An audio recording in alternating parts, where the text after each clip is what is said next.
Hello students, drawing theory RBSC channel में आपका स्वागत है।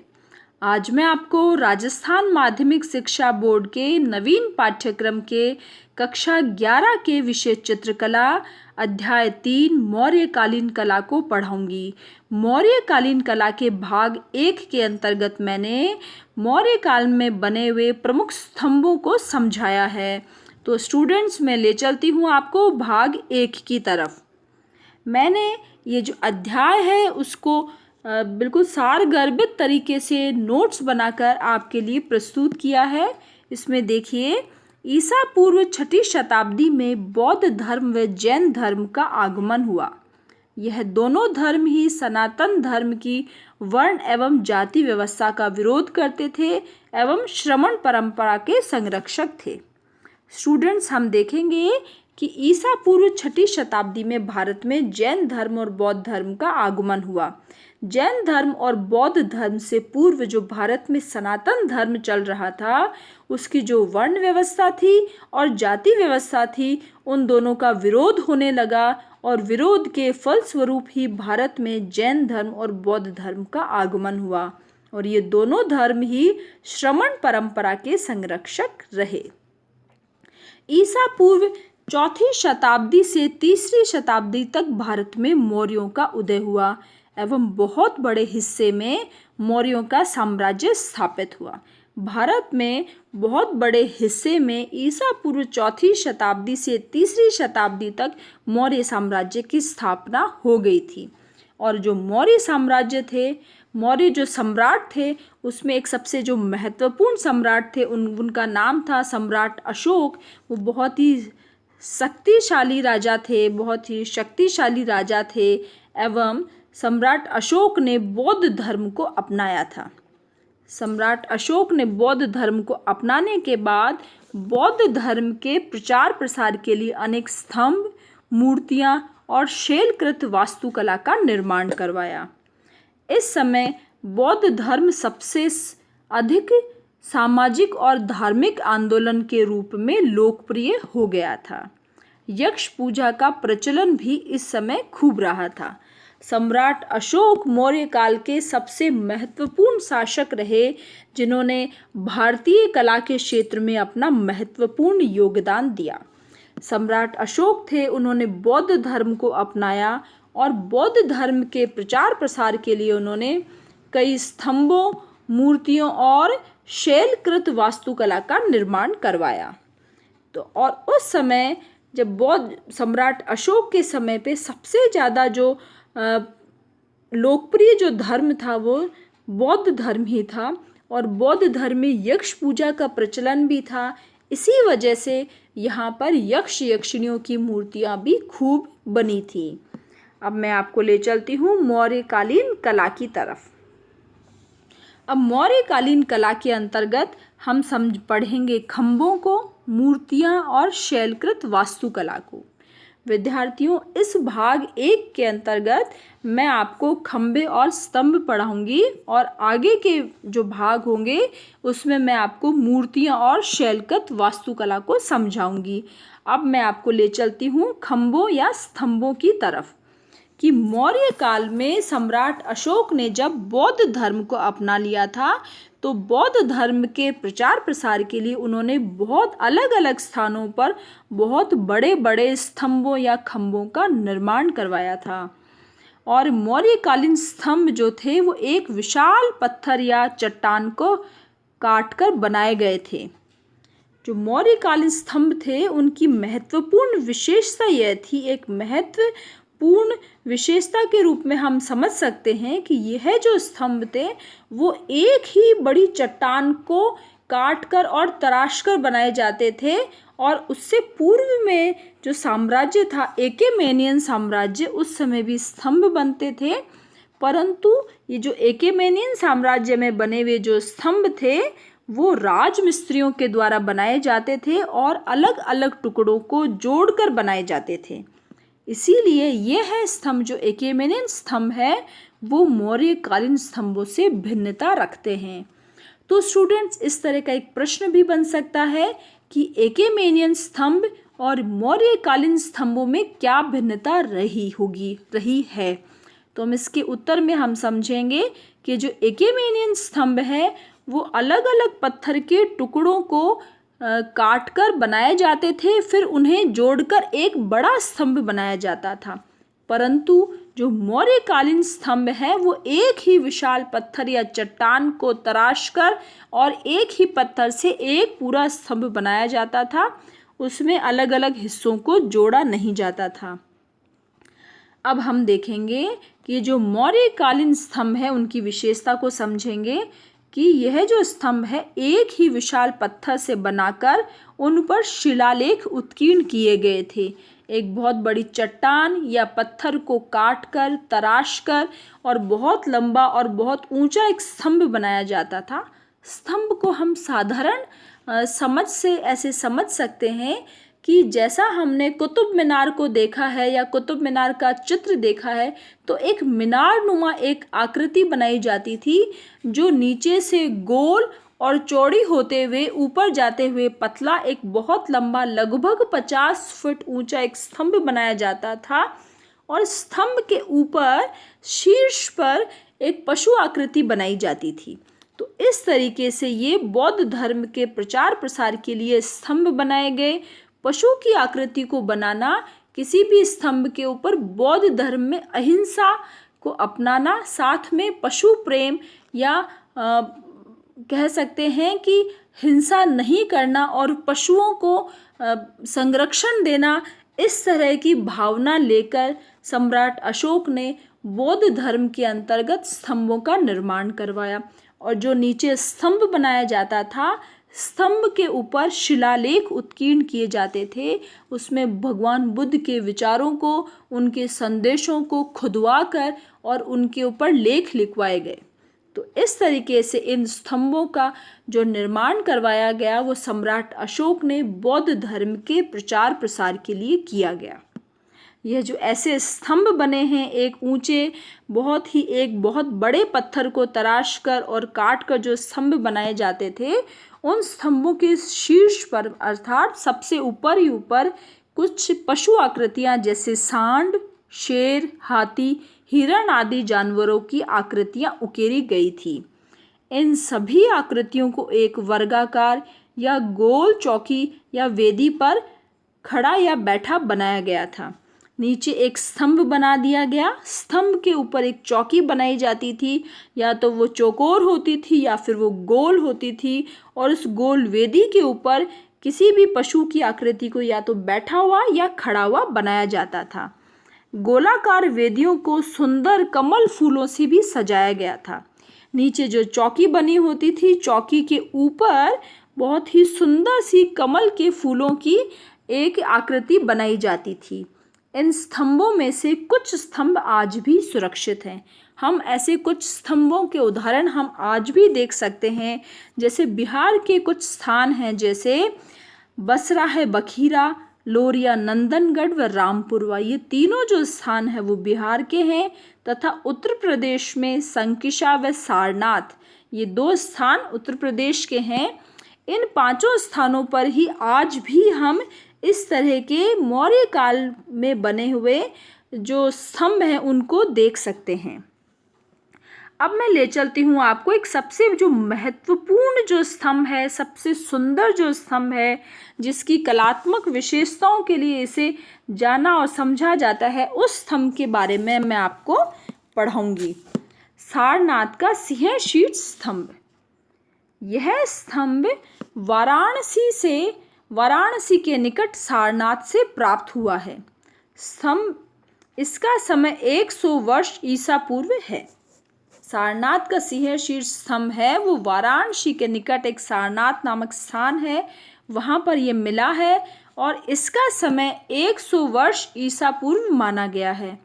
यह मौर्यकालीन मूर्ति कला का एक सर्वोत्कृष्ट उदाहरण है। मौर्यकालीन जो मूर्तियां बनी या जो स्तंभ बने, उसमें सबसे सुंदर या सर्वोत्कृष्ट उदाहरण इसे समझा जा सकता है। यह भगवान बुद्ध द्वारा धर्म परिवर्तन यानी प्रथम उपदेश देने की ऐतिहासिक घटना की स्मृति में सम्राट अशोक द्वारा बनवाया गया था। इस स्तंभ का निर्माण सम्राट अशोक ने भगवान बुद्ध ने जब पहली बार उपदेश दिया, धर्म चक्र प्रवर्तन दिया, जब धर्म चक्र प्रवर्तन का जो घटना थी, उसी ऐतिहासिक घटना की याद में, उसकी स्मृति में ये वाला सारनाथ का जो सिंहशीर्ष स्तंभ है उसका निर्माण किया गया। इस सिंहशीर्ष स्तंभ को मुख्य रूप से 5 भागों में बांटा जाता है। ये जो स्तंभ है उस स्तंभ को, पूरे स्तंभ को हम 5 भागों में बांटकर उससे विस्तार से समझेंगे। ये जो 5 भाग हैं वो इस तरीके से हैं, आप देखिए। सबसे नीचे है स्तंभ।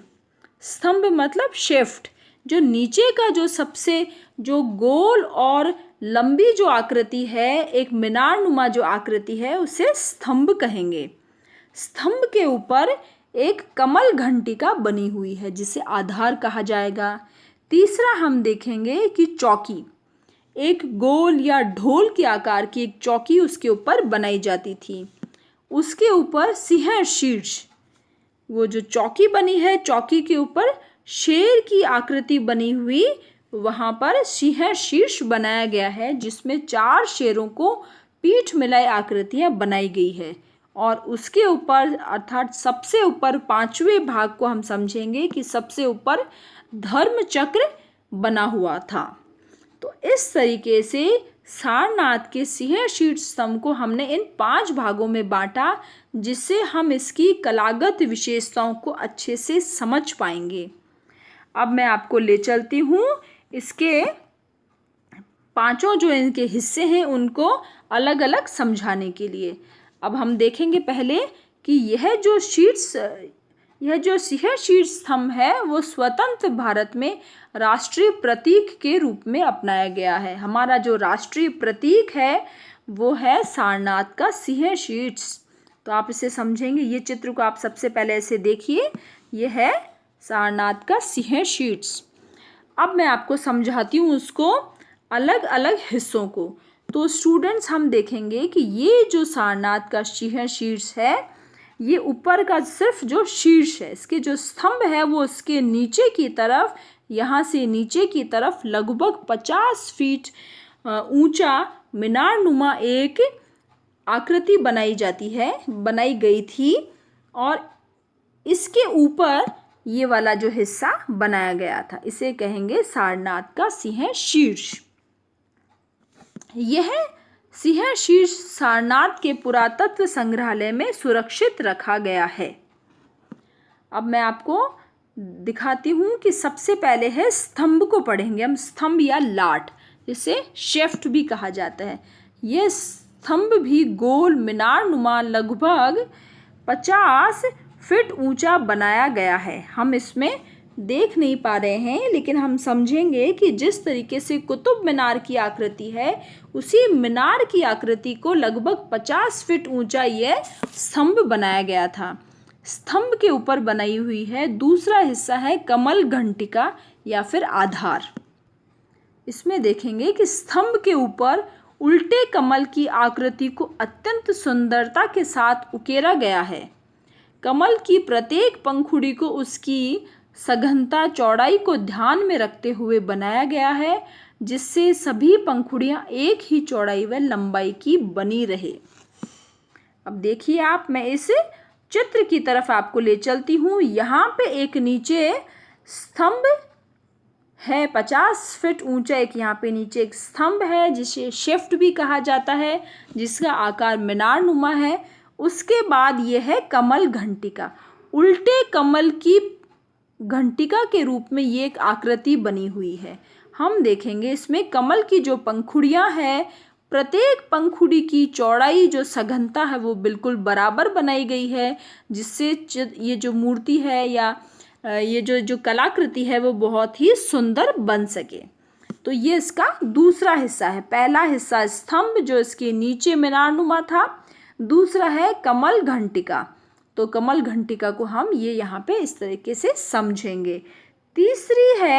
तीसरा हम कहेंगे इसे गोल चौकी, जो ढोल नुमा आकृति में है। जिस तरीके से एक ढोल की आकृति है, ये ढोल नुमा चौकी है, इसको हम समझेंगे। हम देखेंगे कि इस चौकी के ऊपर यहाँ पे ऐसे ये 4 धर्म चक्र बने हुए हैं। एक धर्म चक्र यहाँ है, एक धर्म चक्र इधर है, एक इस तरफ है और एक इसके जस्ट पीछे की तरफ है। इस तरीके से ये गोल ढोलनुमा चौकी है। 4 धर्म चक्र बने हुए हैं। चारों धर्मों चक्रों के बीच में यहाँ पे 4 पशु बने हैं। हम यहाँ देखेंगे, यहाँ पे दौड़ता हुआ घोड़ा दर्शाया गया है। यहाँ पे ये एक बैल की आकृति है। पीछे की तरफ एक दौड़ता हुआ शेर है और एक हाथी है। इस तरीके से 4 पशुओं की आकृतियाँ और 4 धर्म चक्रों को यहाँ पे बनाया गया है। अब मैं आपको ले चलती हूँ इसके वर्णन की तरफ। तीसरी है चौकी। चौकी में उल्टे कमल की पंखुड़ी की घंटाकार आकृति के ऊपर जो वेदी या चौकी बनी है उस पर 4 चक्र बने हैं। यह चारों चक्र चारों दिशाओं के सूचक हैं। चारों दिशाओं को 4 चक्रों के रूप में बनाया गया है। इन चक्रों में 24 आरे हैं जो दिन के 24 घंटों को दर्शाते हैं। चक्र के साथ 4 पशुओं सांड, हाथी, घोड़ा व शेर उकेरा गया है। यह सभी पशु गतिशील मुद्रा में बनाए गए हैं। इन सभी पशु आकृतियों व चक्र को अत्यंत अनुपातिक मुद्रा में बनाया गया है। ये जो 4 पशु बनाए गए हैं और 4 चक्र बनाए गए हैं, सभी बहुत ही अत्यंत बारीकी से बनाए गए हैं और बहुत ही अनुपातिक बनाए गए हैं। इसमें मूर्तिकार की सीमित स्थान को व्यवस्थित तरीके से इस्तेमाल करने की क्षमता दिखाई देती है कि किस तरीके से एक छोटी सी चौकी के ऊपर भी 4 चक्रों को और 4 पशुओं को इतनी तरीके से सीमित स्थान को किस तरीके से व्यवस्थित तरीके से इस्तेमाल किया जा सकता है। इसमें इस मूर्तिकार की ये सिद्ध हस्तता हमें यहाँ दिखाई देती है। यह चौकी है वो ढोलनुमा बनाई गई है। आप इस चौकी का आपने अभी देखा। उसके बाद हम पढ़ेंगे, सबसे ऊपर है सिंह शीर्ष। चौथा हमने हिस्सा है सिंह शीर्ष। चौकी के ऊपर सिंह शीर्ष पर 4 सिंहों को एक दूसरे से पीठ जोड़कर बैठे हुए बनाया गया है।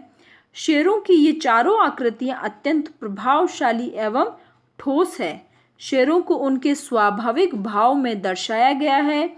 उनमें उनके मुख का स्वाभाविक चित्रण यह दर्शा रहा है कि मानो शेरों ने अपनी सांस भीतर ही रोक रखी है। अब मैं आपको एक बार ले चलती हूँ इस सिंह शीर्ष स्तंभ की तरफ। तो सिंह शीर्ष में सबसे ऊपर हम देखेंगे इन शेरों की आकृतियाँ। 4 शेर हैं, वो आपस में पीठ जोड़कर यहाँ पे बैठे हुए इस चौकी के ऊपर दिखाए गए हैं। तो ये 4 जो सिंह शीर्ष, ये जो शेर बैठे हैं पीठ जोड़कर, हम इनको देखेंगे। बिल्कुल इनकी जो स्वाभाविक मुद्रा है उसमें बनाए गए हैं। ठोस रूप में ये अंकित किए गए हैं और 3 तो हमें सामने से दिखाई दे रहे हैं और एक इसके पीछे की तरफ है। इस तरीके से 4 शेरों को उनके वास्तविक और स्वाभाविक मुद्रा से यहाँ पे दर्शाया गया है। इनका चेहरा देखने से लगता है, कुछ खुला हुआ मुंह, ऐसा लगता है कि इन चारों शेरों ने ही अपनी सांस जैसे एक कुछ पल के लिए रोकी हुई है। अब हम देखेंगे कि इनके शरीर के ऊपर ये जो बालों को, जो गुच्छेदार जो बाल बनाए गए हैं, जो अयाल बनाए गए हैं, वो कितने कलात्मक विशेषताएं लिए हुए बनाए गए हैं। फिर देखेंगे कि ये जो शेरों के जो पैर हैं, पैरों की नसें इसमें तनी हुई दिखाई गई हैं। किस तरीके से मांसपेशियों को इतने सुंदर और वास्तविक यथार्थ रूप में यहाँ पर मूर्तिकार ने अंकित किया है कि ये उनकी मौर्यकालीन जो कलात्मक विशेषताओं में अपनी एक महत्वपूर्ण पहचान बनाती है। इस तरीके से यह जो सिंह शीर्ष है वो बहुत ही सुंदर और अपनी महत्वपूर्ण सारी विशेषताओं के यहाँ पर बनाया गया है। इसके बाद हम देखेंगे कि शेरों के शरीर में अयाल बालों के गुच्छों के द्वारा घुंघराले व स्वाभाविक दर्शाया गया है। शेरों के जो बाल हैं, जो अयाल हैं, उनको गुच्छों के द्वारा घुंघराला और स्वाभाविक बनाया गया है। शेरों के भारी बोझ पैरों की तनी हुई मांसपेशियों के माध्यम से बखूबी दर्शाया गया है। पशु आकृतियों को मुख्य रूप से बनाना सम्राट अशोक तथा जैन धर्म में अहिंसा तथा पशु प्रेम को प्रदर्शित करता है। यह जो सम्राट अशोक ने जो मौर्य काल में जिस तरीके से स्तंभों का निर्माण करवाया और स्तंभों के ऊपर पशु आकृतियों को बनवाया, उसका उद्देश्य था कि सम्राट अशोक थे और बौद्ध धर्म के जो लोग बाग थे वो अहिंसा तथा पशु प्रेम को यहाँ पे वो प्रदर्शित करना चाहते थे। यह पूरी प्रतिमा ही पॉलिश के द्वारा चिकनी बनाई गई है। ये जो पूरा जो स्तंभ है और स्तंभ के ऊपर जो ये जो सिंह शीर्ष बना हुआ है, ये पूरा ही एक विशेष प्रकार की पॉलिश के द्वारा चमकाया गया है, चिकना बनाया गया है। यह जो पॉलिश की जो विशेषता है, ये मौर्य काल की मूर्ति कला की एक खास विशेषता रही है। सबसे ऊपर है धर्म चक्र। ये जो सिंह शीर्ष है, इसके ऊपर बना हुआ एक धर्म चक्र। ये जो धर्म चक्र है, अब वो इतने समय बाद किसी कारण से खंडित हो गया और खंडित होने की वजह से यह अब उसके ऊपर नहीं रखा गया है, बल्कि ये टूटकर नीचे गिर गया था और उस धर्म चक्र को अभी सारनाथ के संग्रहालय में सुरक्षित रखा गया है। सिंह शीर्ष फलक अर्थात सबसे ऊपर धर्म चक्र बना है। इसमें 24 आरे हैं। इसमें धर्म चक्र में भी 24 आरे हैं।